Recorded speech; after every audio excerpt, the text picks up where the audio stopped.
We're going to go to our press conference now. A couple of questions from the listeners. I'll start. May, if you want to pick one, and Zach, if you want to pick one.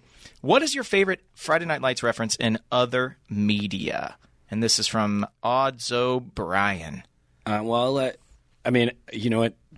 I could not think of one until May brought up the Amy Schumer thing, and that is by far my favorite. Yeah. It was He stole mine. Actually, I'm going to give one. So sorry. I'll give one shout out.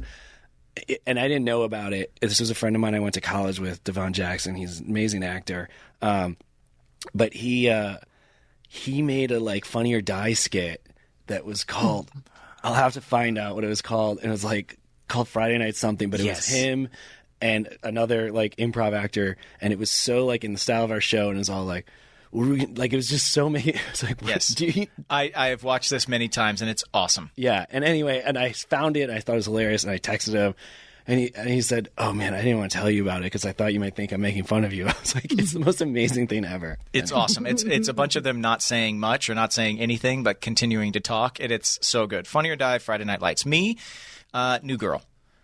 In one of the very early episodes, Zooey Deschanel, she's a teacher for young kids, and written up on the blackboard behind her, it says, things to do instead of have sexual intercourse, watch Friday Night Lights.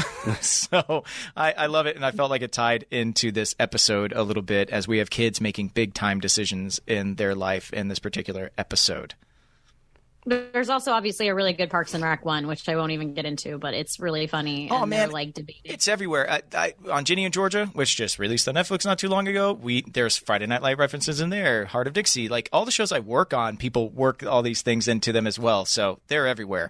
But that's part of the Friday Night Lights and beyond. This thing had an impact big enough that people were willing to put this show into their show's universe. It's pretty cool, and I feel fortunate to have been a part of it.